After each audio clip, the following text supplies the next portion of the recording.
Друзья, всем привет! Рядом с вами находится Александр Фобос Кучеря, игрок команды уже Virtus.pro. После DreamHack нам не удалось с тобой пообщаться, то мы понимаем тебя сейчас. И, собственно, начнем с недавних событий. Ожидал ли ты, что вы выиграете DreamHack Москва? Нет, лично я не ожидал. То есть вы ехали туда без настроя или рассчитывали, что вам топ-3 хватит? Ты всегда едешь с каким-то настроем, ты всегда едешь сделать свой максимум, но как бы у тебя есть реальные ожидания и реальные игру неподготовки.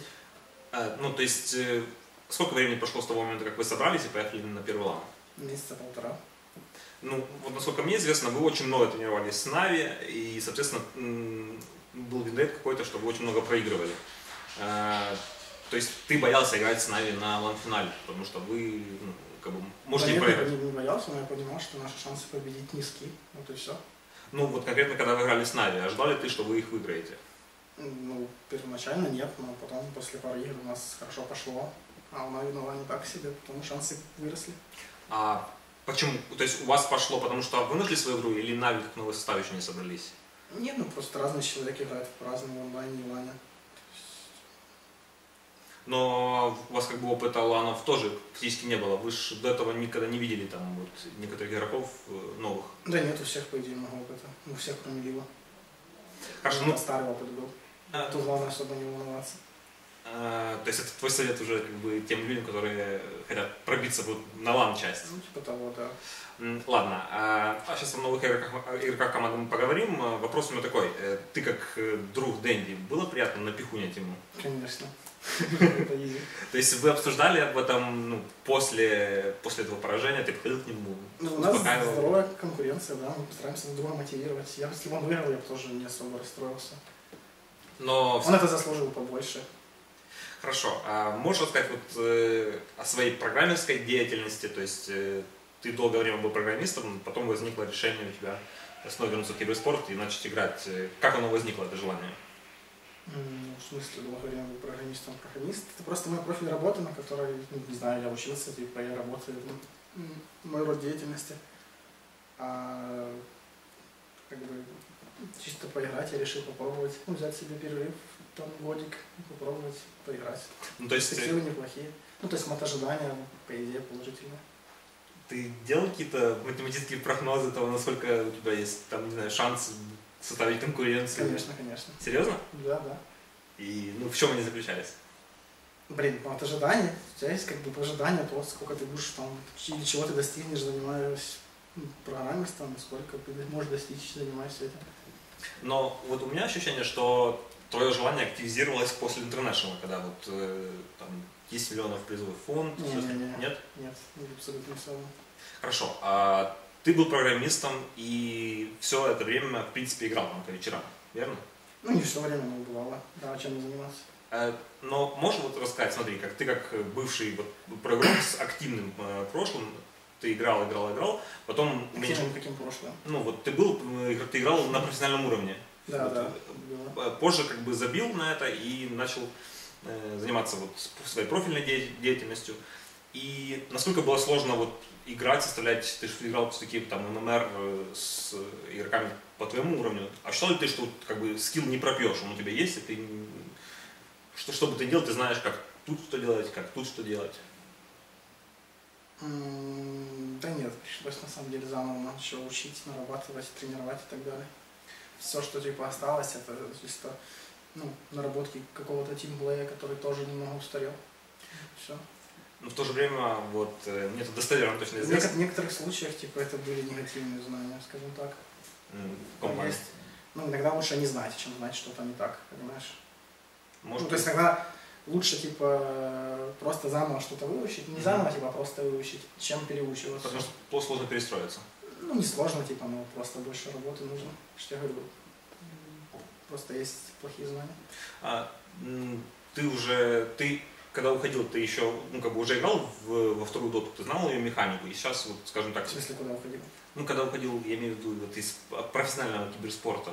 В доты туда еще не было близко. Да, не было, но вот в плане, насколько сейчас отличается, скажем так, физическая часть, именно физика игры, когда ты играл в первую доту и когда вот сейчас играешь? Или принцип остался тот же самый, как бы есть какие-то базовые навыки, зная которые ты можешь быть в топе? Ну да, физика осталась примерно такая же.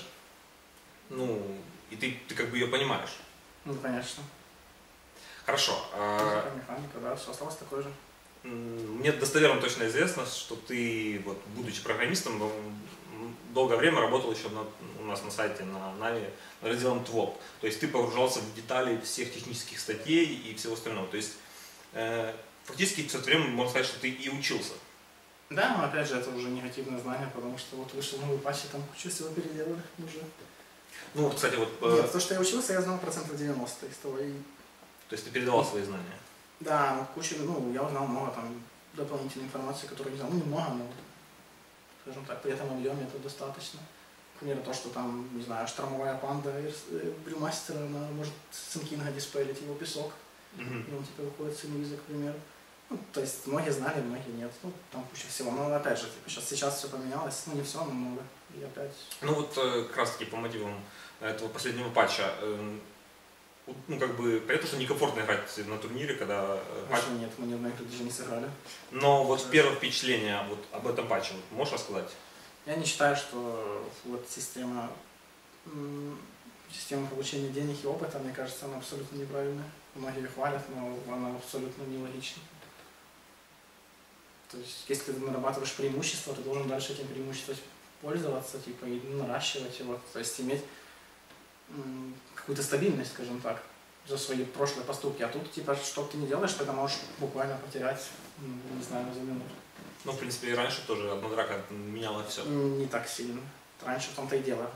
Ты, типа, мог долго терять это. Ну, как бы адекватно долго. Сколько, ну, если ты зарабатывал его там в течение 20 минут, то потом тебе надо было, не знаю, там 5 минут подряд там фидить, тогда ты теряешь. А сейчас, типа, одного раза достаточно. Ну, в принципе... Это неправильно. Но будет больше как бы таких экшен-моментов, скажем, за ту же руну, когда... Не совсем. Это носит очень много рандома в игру, первое. Потому что, ну, любая ошибка и как бы все поменялось. И вносит, с другой стороны, может, много неинтересности. Потому что ты специально затягиваешь игру для того, чтобы получить еще больше преимущества, чтобы с меньшим шансом, типа, вот, ну, иметь возможность просто где-то умереть вдвоем. То есть игры сейчас будут затягивать все из этого. Ну, потому что ты понимаешь, что, типа, как бы ты не доминировал, тебе лучше еще немножко больше доминировать, а иначе, ну, чтобы этот шанс уменьшить, проиграть драку. Хорошо. Который так мелкий, типа, но... Собственно, у нас вторая игра так и произошла. Мы могли раньше пойти. Ты говоришь, здесь прям пара, которая была, да? Да. Мы, может быть, если бы не было ну, вот этого изменения по XP, мы, может, пошли гораздо раньше. А так, типа, просто люди боялись, что вот мы пойдем, драки проиграем, давайте еще немножко больше наберем. Набрали, проиграли драку, все, наконец, с преимуществом. Но не было такого, что вот... то есть игра более-менее равномерная, и один, получается... Ну, типа, ты можешь в любой момент как бы камбэкнуться. У тебя есть был равный шанс. Не знаю, но это неправильно. Хорошо. Ну, дальше вот о турнире Moscow Cup, Excellent Moscow Cup. Какие у тебя ожидания от него? Ну вот, с учетом вашего проигрыша и вообще твои впечатления от мероприятия? Так ожидания чего? Результаты на это. Ваши результаты на этом турнире. Итоговые. Ну, мне кажется, во второе место мы можем теоретически зайти. Ну, понятно, можно и в первое попасть, что с таким рандомом, но шансы низки. То есть третье можем брать, второе возможно. Первое я лично не особо рассчитываю. А кто основной претендент на первое? Ну, Нави, конечно. Ну, ты всегда сейчас нового мета, типа, но вообще почти идеально для них. Потому что сейчас игра активная, то есть по их игровому стилю, как они играли. Плюс у них очень сильные солисты все. И как бы, по идее, в этой доте именно это решается сейчас. Можешь тогда, вот, раз уже заговорили за Нави, можешь сравнить этот состав и состав с VP? Какой был сильнее? Ну, ты говоришь, что сейчас это больше мета подходит, но тем не менее, недавно они проиграли с команде Secret Team. Они вроде проиграли из-за лагу. Ну, возможно.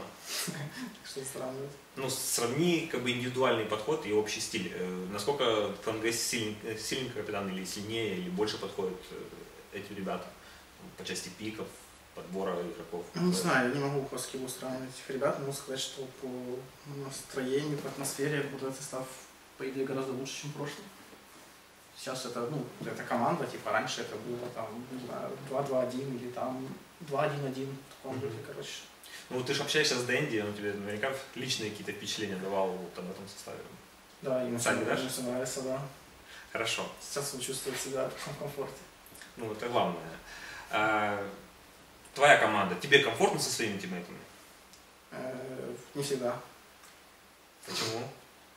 Ну, Это зависит от игры или от... От игры, отношений, от обсуждений. Ну, вот. В целом это можно делать лучше, правильнее и так далее. Есть над чем работать, скажем так. Ну, безусловно. Можно сказать... Конечно, если как бы ты все игры побеждаешь, то, ну, я не думаю, что какие-то конфликты могут возникнуть.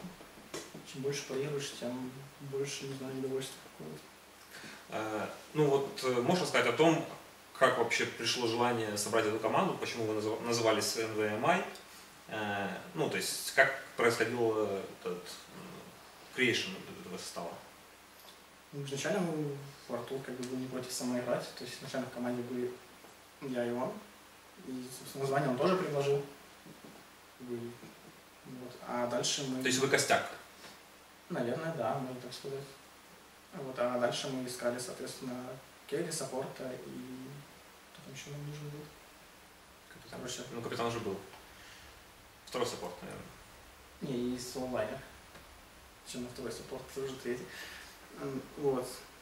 Ну и нужно же искать и свободных, потому что, допустим, мы на саппорт изначально хотели ФНГ, типа, ну его вы забрали. Лила мы взяли тоже на... Лила мы взяли на саппорта, потому что он, ну, то есть, вот этого Артур его нашел в пабе. То есть, вроде как парень оказался с потенциалом, но в принципе так и оказалось. То есть он хорош. Но на мид мы его не ставили, потому что нам нужен был саппорт, и на мид он реально не дотягивал. Ну, взяли Андрея на мид по таким же причинам, только он именно мид ставил сильно. Тоже с паба. Ну и на керри, типа, изначально вообще третьими убрали был или Дан. То есть это был самый опытный и сильный игрок из того, что мы могли выбрать. А насколько вот игроки из паба, вот, поскольку у вас присутствуют эти игроки, отличаются по уровню, по опыту, по пониманию доты, скажем, вот с игроками твоего уровня Дэнни? Ну, я тоже из паба, на самом деле. Ты тоже из паба? Да, да. Я тоже. Хорошо, ну вот тогда сравни, ты можешь сравнить, отличается от уровня понимания Дэнди. Ты же знаешь, как Дэнди, вы обсуждаете игровые моменты. Да, очень сильно. То есть, ну в чем отличается это отличие? Ну, блин, как, не знаю, настоящее средневековье, допустим. То есть, ты считаешь, что как бы мышление у паберов, оно... Ну, конечно, это же очевидно. Паб от официальной игры, ну, очень сильно отличается. Но тем не менее, вы у них выиграли со своим средневековьем. Ну, блин, развод и палка стреляет, знаешь. Вот. Но в целом, как бы у нас выиграть можно не только за счет того, что каждый из игроков играет лучше, чем другой, или там понимание у него выше. Можно выиграть просто за счет того, что у тебя там стратегия лучше или проще. Можно взять сложную стратегию, где нужно много чего делать. Можно взять простую, где нужно нажать по одной кнопке. В этом плане Артур просто, наверное, переиграл. Ну, вот вопрос таки об Артуре.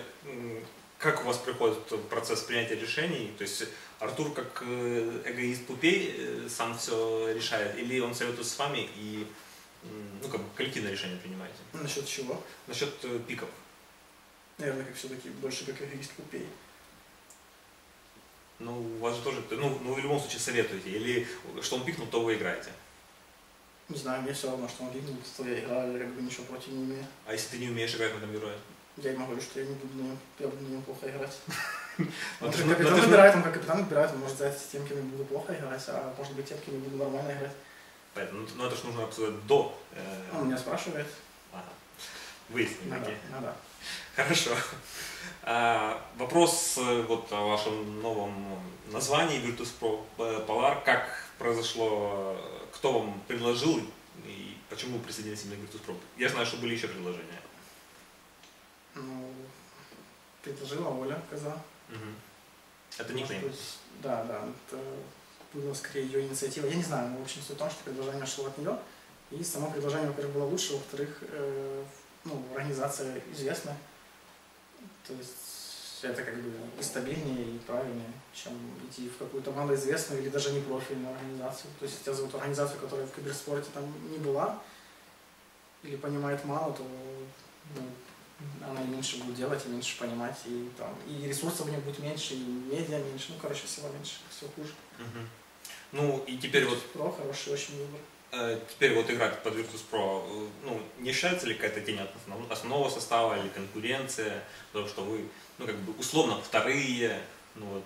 Мне нет, не знаю, как остальные, мне все равно. Хорошо, а Polar что означает? Это как другая скорее- страна? Нет, это скорее подвид медведей. Мгм. А, полярный медведь. Да, да. А тот русский такой вот. Да, ты русский бурый, который не запирается. Хорошо. Можно сказать немножко о том, какие у вас планы ближайшие, где вы будете участвовать? Знаю, что вы через несколько дней возвращаетесь в Киев, потом снова в Москву едете, что-то у вас будет? Да, не знаю, из плана я только знаю, что мы возвращаемся в Киев. В Торнадо мы уже проиграли. То есть не И- выходите на финал? Да нет, никак.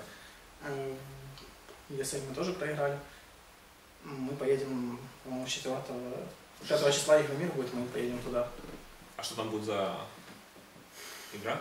Ну, там скорее будут шоу-матчи какие-то. Мгм. Может, какие-то фотограф-сессии с фанатами и так далее. То есть уже есть у вас фанаты, да? Не знаю, ну, Артура точно есть. Хорошо.